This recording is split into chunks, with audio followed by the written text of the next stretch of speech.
everybody, I am live for the first time in so long, and I am so happy to see you.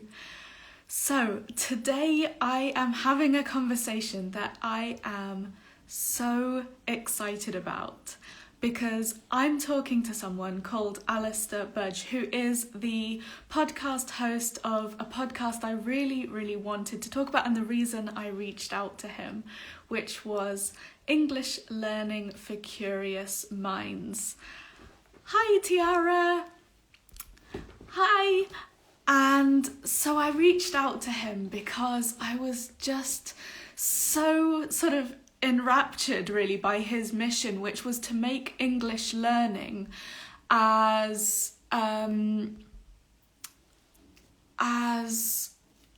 interesting as possible, and not just how to make textbook language come to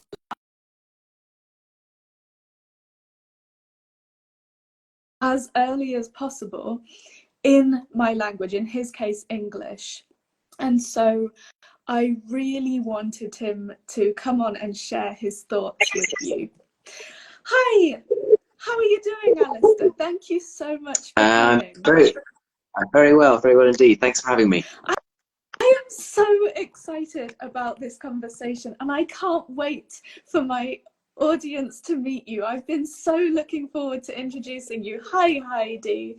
So for anyone who doesn't know Alastair yet, I reached out to him because his podcast, English Learning for Curious Minds, is all about bringing all kinds of weird and wonderful knowledge into your English learning, and making sure that right from as early as possible, so not just when you're super fluent and advanced already, you don't have to earn the possibility of actually diving into your curiosities.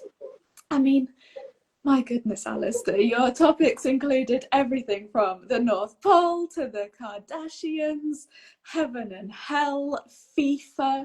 You've got everything, popular culture, philosophy, all of it in there. So would you like to start by introducing yourself a bit and telling us about what brought you to start the English Learning for Curious Minds podcast? Sure. Can I ask a technical question first? This is my first IG live, and for some reason I can't see you, but can you? I guess you can see me and hear me. I can see you and I can hear you. Okay. I'm not sure why you can't see me. Okay, I'm just gonna. If I accidentally leave, that's I will come straight back in. Sorry, I'm just gonna try and fix that. Oh, hang on, no, that's gonna. No, sorry. I don't know why I can't see you. Anyway, that's fine. Maybe just if you're doing anything with your hands, then I won't be able to see that. But I can hear you well, so that's fine. Perfect. Sure. So thank you so much for having me. I am very happy to be here. It's as I said, it's my first IG live. So apologies if I get anything wrong. In terms of my background, a bit about me. I'm Alastair. I started this podcast called English Learning for Curious Minds almost 4 years ago now, actually. And the idea was to create a more interesting way for people who are kind of intermediate to advanced English learners to continue their journey with English, really. I say that rather than saying learn English, because people who are listening to the podcast have probably spent years learning English, perhaps in more formal situations. And I see what I'm making as a way for them to kind of continue that lifelong journey, really.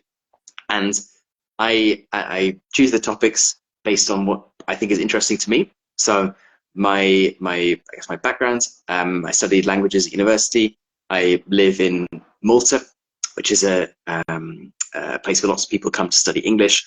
I've got a lot of non-native speaking friends. My wife is Italian, so I'm kind of, I guess, always around languages, even though if I'm not kind of actively learning. Actually, I'm learning Swedish at the moment, but that's only a relatively recent thing. Anyway, my philosophy with what I'm trying to do is to create a more interesting way for people to continue their journey with English. Mm-hmm. And in general, when you were learning your languages, so you're an English native speaker, and you've mentioned that you were working with Italian, and now that you're working with the Swedish, do you find that right from the beginning you're trying to dive into whatever weird and wonderful topics you can find in those languages? Or do you find you start with textbook chapter 1, chapter 2, chapter 3, and then at a certain stage like branch out a bit? Yeah, to be honest, I think you probably need to, at least talk from my own experience, you probably need to be at a kind of intermediate-ish level before you're really getting much value from more complicated subjects. So, you know, some of the topics that you mentioned that maybe really struggle to understand, and a podcast episode in Swedish about that at the moment. So I'm right at the beginning of my journey. But I can talk more about, at university I studied French and Italian, and I got super into Balzac, and so I absolutely loved it. I wanted to collect all the books, read all the books, and that was just like a vehicle for my own curiosity. Yes, and clearly I had to study La Peau de Chagrin, yeah, and oh my goodness, just pages and pages and pages of description. yeah, I mean it's amazing. And it's just a very easy thing to get into, I found, at least. Obviously other people got obsessed with French film or French politics, whatever it might be. But for me, that was, I absolutely loved reading Balzac, and that was a very easy thing for me to kind of dive into because I was so interested in it. And also, you know, you've got the kind of Pokemon style of wanting to kind of collect all the books, and some of them are rarer than others, and you know, traipsing around French book markets on a Sunday morning and stuff, trying to find the missing ones from your collection. So yeah. I think when you're at that kind of level, you can probably indulge your curiosity a little bit more. And then comparing that now, I started learning Swedish like a month ago or something. So and that is alongside, you know, making these podcasts. I've got two small children, and I've got a lot less time on my hands than I did when I was a university student. So the way I'm approaching that is much more from the point of view of trying to get a base of grammar, understanding how the language works, rather than trying to dive into areas that I know will be too complicated for me to begin with. Mm-hmm. Yes. I mean, one of the things that came up a lot in my language journey, so I started Portuguese right in the beginning of the pandemic. So before I'd even learned the sort of chapter 1 language, I went into coronavirus vocabulary before anything, because it felt like the most sensible thing to do, you know, before, and maybe even if I'd started a few months later, your first topics of conversation with people would be the small talk. How are you? What are you learning? You know, why are you learning English? All of that kind of stuff. But at that time, all the conversations were, are you in quarantine? You know, are you are your shops open? All of those sorts of things. At that specific time in our lives, our conversation topics just changed. And I think that's an excellent example, because if you are, even if you're a relatively, you know, at a kind of beginner level with a language, and you are listening to content, you kind of know what it might be about in another language. Let's say you're a native English speaker, and clearly you know what is, you know, the kind of words that people might be mentioning when they're talking about COVID, and you're going in as a complete beginner to Portuguese or Swedish or whatever language it might be, then I think you can certainly, then that's an exception to what I mentioned earlier, because you kind of have that baseline of knowing what it might be about, versus if I was, I'm sure if you were right at the start of your Portuguese journey and you know, tried to read a book about, I don't know, some kind of very abstract like bit of Portuguese history that you had no idea about before, it probably would have been a lot harder for you, because you didn't have that baseline of understanding of what the subject might be about. Definitely. And so what do you think it's important to be able to bring curiosity in at a reasonably early stage of your language learning? Definitely. I mean, I think it's a it's a key factor in motivation. Certainly was for me. Mm-hmm. I mean, there's everyone's motivated by slightly different things. It might be that you want to get a job in that country. You might want to move to be with family. It might be for personal reasons, so boyfriend or girlfriend or whatever. Might be from that place, and you want to communicate with the family from that place. So there might be that kind of drive, like I just want to be able to do this, and that's great. But I think for lots of people, there's you need to actually kind of lace on top of that something else that helps you with motivation. And there are a few people that I've met that really enjoy kind of sitting down and really getting into the weeds of grammar, kind of as the only thing they're doing, right? I certainly agree that grammar is an important thing. You don't ignore grammar, but it's not necessarily the most interesting thing to do on its own. So I think as soon as you can start weaving in your own interests, as soon as you can start kind of using the target language to do things that you might do already in your native language, then that makes the whole process so much easier, because it doesn't feel like studying, it just feels like doing. Yeah, definitely. And that actually brings me to another question that I really wanted to ask you, which is, I mean, you cover such a vast range of topics in all kinds of areas on your podcast. But I wanted to ask you, with your languages, do you find that you in French gravitates towards certain topics and you in Swedish gravitates? Is it that, Swedish Alastair is now more of an expert in this topic? And do you find that you start to split off a bit in your new languages? Swedish Alastair is an expert in nothing at the moment. Because he's has the language of a newborn baby. But I think also I certainly I've got I guess I've got cultural knowledge of France and Italy in a way that I wouldn't have if I hadn't studied those languages. So it's probably slightly easier for me to talk about bits of history, bit of French history or Italian history, Italians or French people. And clearly it is a bonus to be able to look at, watch videos or read articles in the original language. That's clearly that is helpful.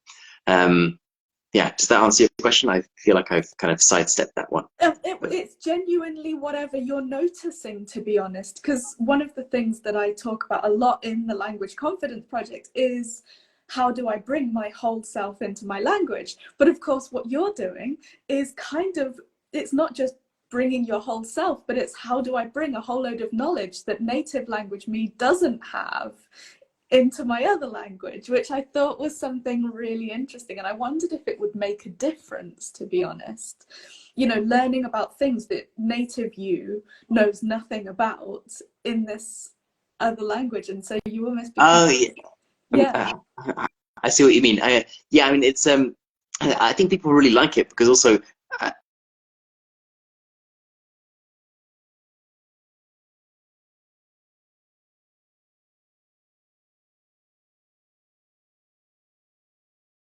default to doing that in your native language. Whereas what I'm trying to help people with is that you can actually learn I say weird and wonderful things at the same time as improving your English. So you're doing what you might want to do anyway in terms of indulging your own curiosity about, the French Revolution or the race to the South Pole or whatever it might be. But at the same time, you are doing that in English. And the way that I try to do it is not artificially dumbing down the language so that it seems too basic. Treating listeners with the respect that they deserve to be treated with. But at the same time, doing it slightly more slowly, speaking slightly more clearly than two native speakers might speak if they're just having a conversation between two people. So I think for lots of people, it does seem to be that kind of magic click where they realize that actually I can do this. I didn't think I could, but I can. And I quite often get emails from people saying, this is great because I'm the kind of person who will naturally just spend like 3 hours down some Wikipedia rabbit hole, you know, in my own language, kind of finding out unusual things. And now I can just put on a podcast, and I feel like I'm learning at the same time as indulging my own curiosity. So I feel like what I'm trying to do is just, I guess, be a vehicle for other people's curiosity as well. And clearly, you know, there's everyone has different interests, and so I'm sure lots of listeners think that certain episodes are more interesting than others. But I try to give a good mix of stuff. I mean, you definitely do.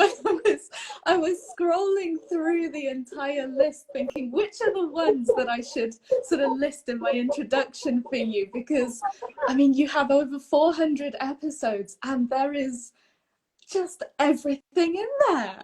Like, I could there's a lot. Believe the range.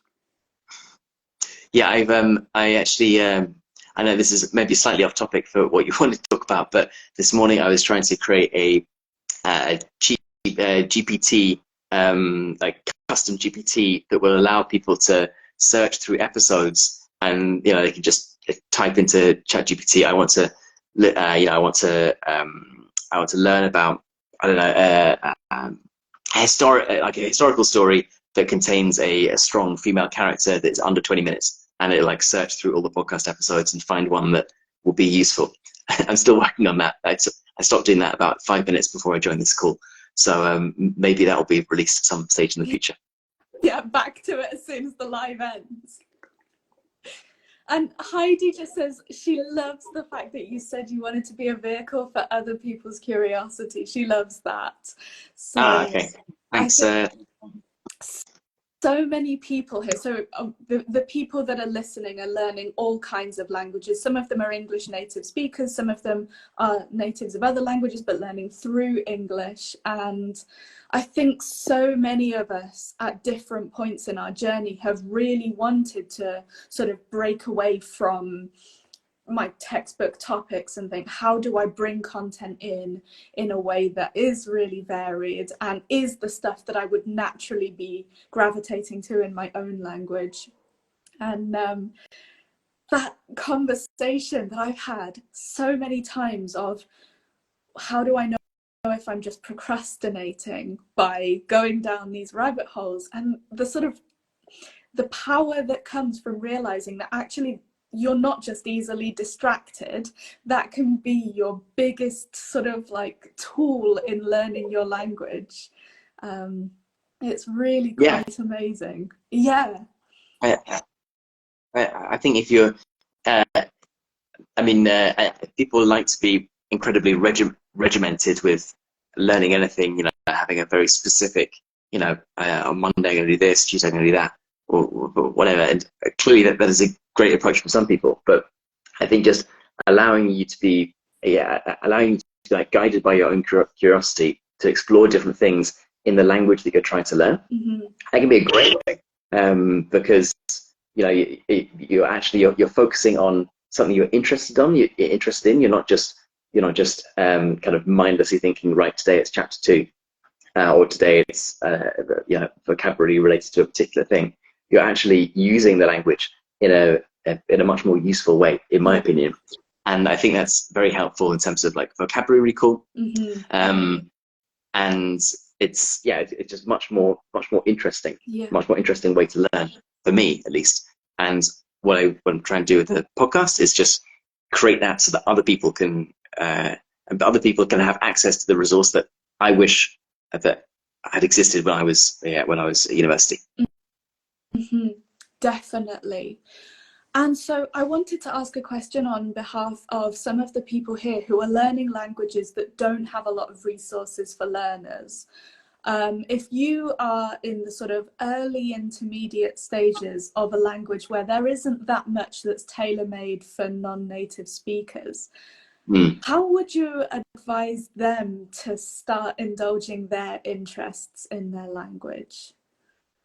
Yeah, it's a good question, and I was actually thinking what my answer to this would be. I imagine one of I think the first step that someone needs to go through is them is the step that they can actually start reading kind of semi like native level content, even if that native level content is, let's say, like a children's book, right? I know that that's probably an obvious thing that lots of people are aware of already, but you know, I think it's a really special thing to go from kind of textbook, something that's aimed at a non-native speaker, to something that's aimed at a native speaker, even if that's a child. I think it's a very powerful thing to think. I'm able to read or listen to something that is not intended for me. I'm able to kind of participate in this language in a full way, even if it's for, you know, a children's book, whatever. And then, yeah, I mean, I guess I would just start with like small chunks and start with easier things. And clearly, if you're, you know, low intermediate and you're trying to you're trying to read a complex book in Hungarian or something, that's going to be tricky and slightly disheartening. So I would certainly advise people to not like jump too fast, and because if you come up against that and feel like you're a failure, in my experience, it's quite hard to kind of bounce back from that.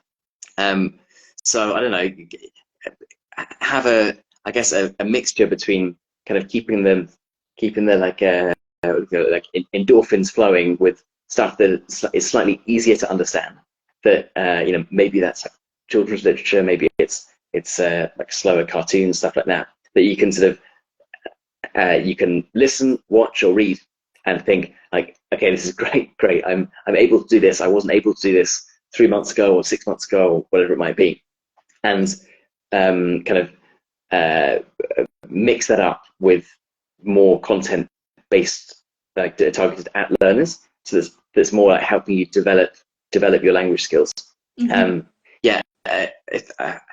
Both people learning English both got it very easy and very tough. Like tough because English clearly it's not the easiest language to. Well, it's relatively easy to get to, sort of intermediate level. But I'm sure as anyone on this live who's a non-native English speaker will know, it's not easy to get to a proper, very advanced level. But so English learners have got it slightly tough, but at the same time, there's so much available. The internet is predominantly in English. There's so much content, so many different things you can do. I guess other tips like, slowing down native level stuff that might seem a little bit, like cheating. It might also seem a bit artificial, but it can be very useful. Also, you might find like lots of the national kind of state broadcasters will often provide transcripts with their radio programs and things like that. So I think kind of looking around and being aware of what sort of things can help, rather than just sort of thinking either like no, it doesn't exist, or kind of yes, it does exist, but I've got to go for the most complicated one. So it's I know it's not the exact answer you're probably looking for, but that's how I'd approach the subjects. There really isn't an answer that I'm specifically looking for, as much as just I know that this is something that a lot of people are thinking about in their languages, and your insights are really helpful. So it really is just a case of seeing what people are doing, and just all that. There's always the possibility that people are doing stuff that we haven't thought of in making our language learning come to life. And so absolutely, I've been so happy with all your answers so far. So you mentioned before about not getting sort of discouraged or put off when you do go into native content potentially and that is a bit too advanced, and not getting scared off by it.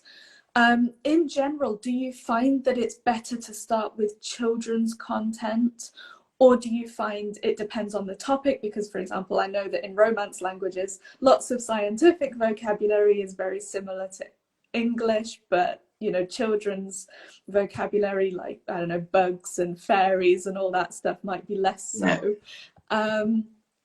Do you find in general starting with children's stuff is good, or do you think sometimes it can be sort of deceptively tricky?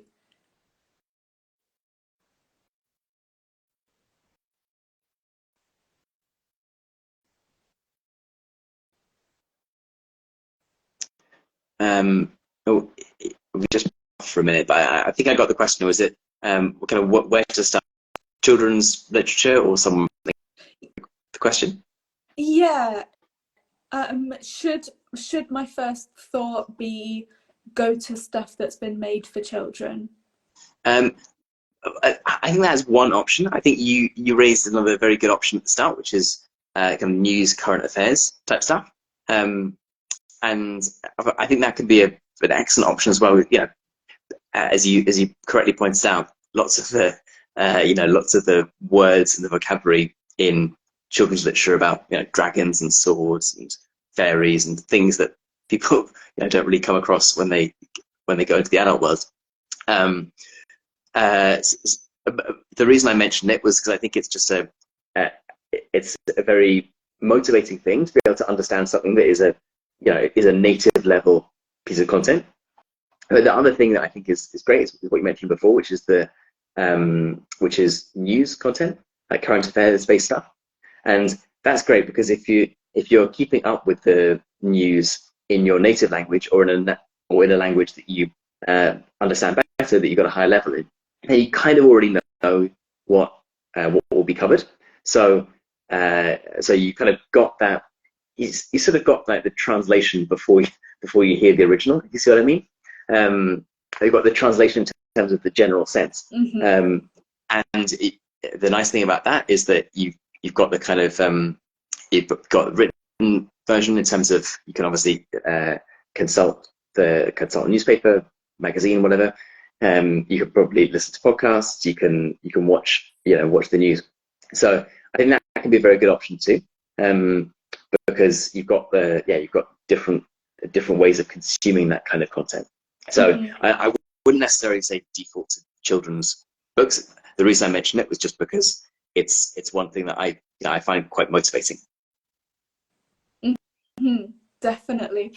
And final question, which is pure curiosity on my part. How do you decide what you're going to write episodes about?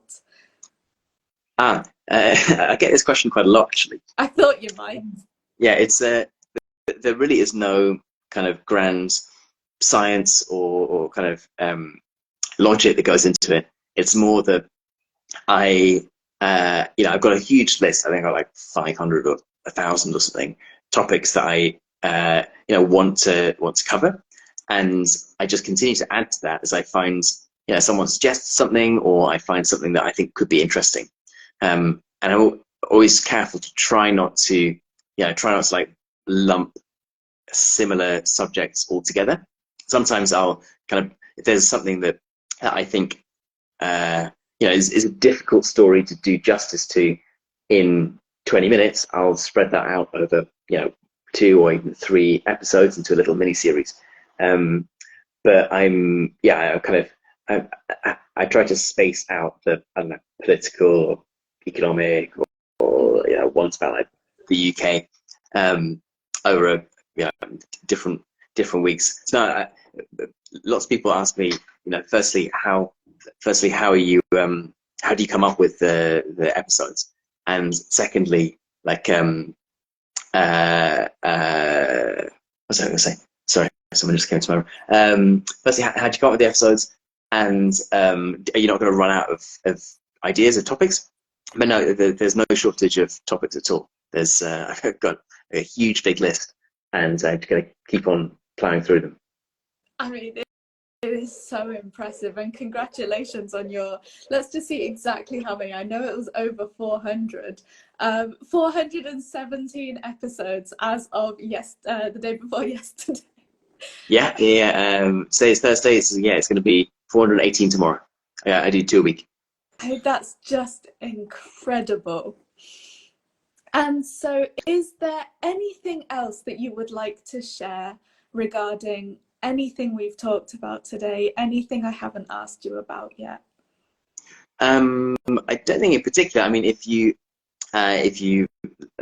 anyone's is listening here and likes the idea of the podcast that allows you to improve your English while learning weird and wonderful things about the world, then you can search for English Learning for Curious Minds in your podcast app.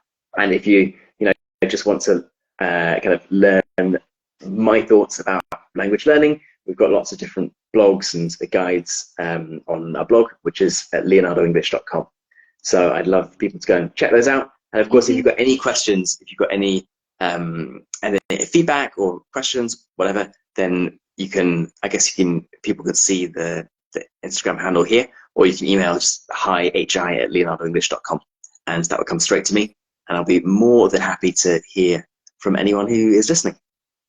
And all of those details will be in the show notes as well, and in my Instagram story today. So you won't have to remember all of that. It will be on the show notes for this live and in the stories that go with it. Tiara says this was a great talk, and she's so glad that she joined. Thank you so much for coming, Tiara.